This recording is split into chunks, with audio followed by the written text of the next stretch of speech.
وما أوتيتم من العلم إلا قليلا আল্লাহ পাক বলেন বান্দা তোমাদেরকে আমি অতি সামান্য জ্ঞান দান করেছি, খুব অল্প জ্ঞান দান করেছি। এই অল্প জ্ঞানের মাধ্যম দিয়ে বিশ্ব নবীর জ্ঞান সম্পর্কে আমরা কেমনে আলোচনা করব।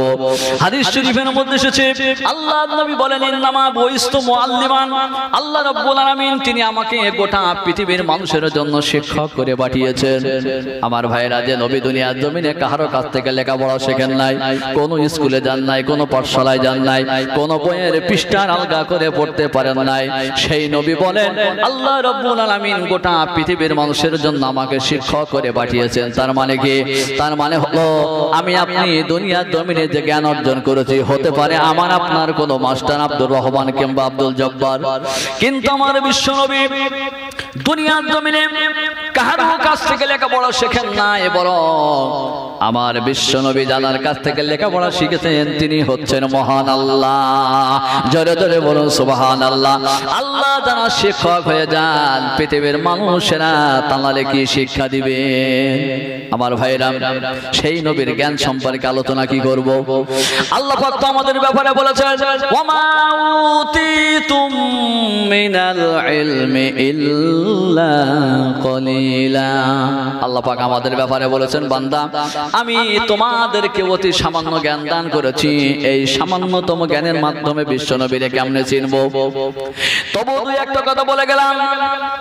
জার্মানের অধিবাসী, নামটা মনে রাখবেন, নাম হলো ডক্টর নিকলিস। এই ডক্টর নিকলিসের কাছে জার্মানের কিছু মানুষরা গিয়ে বলল, স্যার আপনার কাছে আমরা 3টি প্রশ্ন করব, যদি এই 3টি প্রশ্নের উত্তর আপনি দিয়ে দেন আমরা আপনার কাছে চিরকৃতজ্ঞ থাকব। তিনি বললেন বলো কি তোমাদের প্রশ্ন? মানুষেরা বলল স্যার 3টি প্রশ্ন করব। প্রথম প্রশ্ন হচ্ছে এই পৃথিবীর জমিনের সবচাইতে বড় জ্ঞানী কে? তার মানে এই পৃথিবীর জমিনের সবচাইতে বেশি জ্ঞান অর্জন করেছেন তিনি কে? 2 নম্বরের প্রশ্ন এই পৃথিবীর জমিনে সবচাইতে চরিত্রবান ব্যক্তিকে, যার চরিত্রে কোনো কলঙ্কের দাগ নাই। 3য় নম্বরের প্রশ্ন এই পৃথিবীর জমিনে সবচাইতে মহান ব্যক্তিকে, যিনি নিজের দুঃখে দুঃখিত না হয়ে অপরের দুঃখে দুঃখিত হতেন, তিনি কে? সেই মানুষটিকে।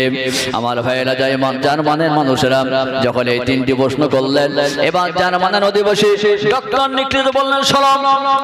তিনি খুব ছোট্ট আকারে একটি উত্তর দিয়েছেন। তিনি বলছেন যে মানুষটি তার পূর্ববর্তী এবং পরবর্তী বংশধর হিসাবে মর্যাদাবান, তিনি হইবেন সবচাইতে বড় জ্ঞানী। মানুষেরা বলল স্যার প্রশ্ন করলাম 3টি, উত্তর দিয়েছেন একটি, এমন ভাবে দিয়েছেন কিছুই বুঝি না, যদি আপনি আর একটু খুলে বলতেন বড় খুশি হয়ে যেতাম। এবারে তিনি বললেন শোনো, যে মানুষটি তার পূর্ববর্তী বংশধর, তার মানে তার বাপ দাদা নানা নানি দাদা দাদি, তার পরবর্তী বংশধর, তার ছেলে মেয়ে নাতি নাতকুড়ি সকলের দিক দিয়ে মর্যাদাবান হবে, তিনি হইবেন সবচাইতে বড় জ্ঞানী।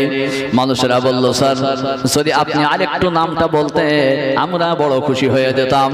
এবারে তিনি বললেন শোনো, যে মানুষটি তার পূর্ববর্তী এবং পরবর্তী বংশধর হিসাবে মর্যাদাবান, তিনি হলেন মক্কার বাতি মদিনার জ্যোতি আব্দুল্লাহর পুত্র আমিনার কলিজার টুকরা মুহাম্মদুর রাসূলুল্লাহ। জোরে বলুন সুবহানাল্লাহ, আরেকটু জোরে বলুন সুবহানাল্লাহ। তিনি হচ্ছেন সবচাইতে বড় জ্ঞানী।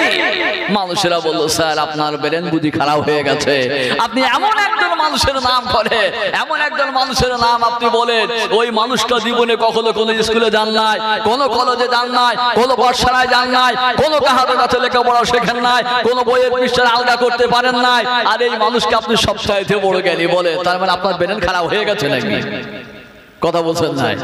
এবারে ডক্টর নিকলিস বললেন শোনো, আমি তো আমার জ্ঞান অনুযায়ী কথাটা বললাম, তোমাদেরও তো জ্ঞান আছে, বিবেক বুদ্ধি চেতনা আছে, তোমরা বলো তোমাদের কাছে সবচাইতে বড় জ্ঞানী কে? তোমাদের কাছে কে? মানুষেরা বলল স্যার আমাদের কাছে এই পৃথিবীর সবচাইতে জ্ঞানী মানুষ যিনি, তিনি হলেন 20 শতাব্দীর বড় বৈজ্ঞানিক স্যার আইজাক নিউটন, তিনি হচ্ছেন সবচাইতে বড় জ্ঞানী। কারণ হচ্ছে তিনি এমন বিজ্ঞানের থিওরি, এমন বিজ্ঞানের সূত্র লিখে গেছে পৃথিবীর মানুষের কাছে, আজকের বিজ্ঞানের ছাত্ররা ওই থিওরি সূত্রকে অবলম্বন করে দেখে তারা বিজ্ঞানের সিঁড়িতে চড়তে পারে, বিজ্ঞান শিখতে পারে। এই জন্য আমাদের কাছে তিনি হচ্ছেন সবচাইতে বড় জ্ঞানী।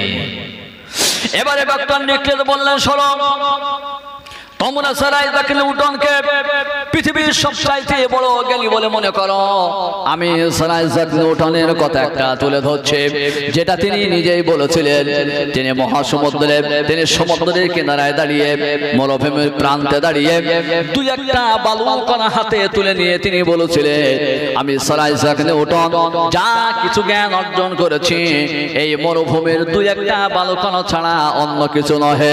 অতল সমুদ্রের গভীরতার জ্ঞান সম্পর্কে অর্জন করা আমি স্যার আইজাক নিউটন আমার পক্ষে মোটেই সম্ভব হয় না। মানুষেরা বলল, তাহলে আপনি যদি এই কথা বলেন তাহলে আপনারে কইতে হবে সমুদ্রের গভীরতার জ্ঞান সম্পর্কে যিনি জেনেছিলেন তিনি কে?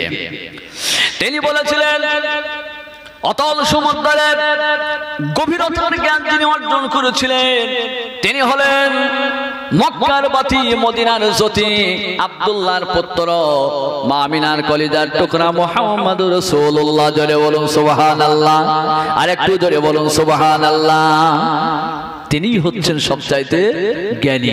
গোটা পৃথিবীর জমিন আল্লাহ পাক সবচাইতে বেশি জ্ঞান দিয়েছেন কার?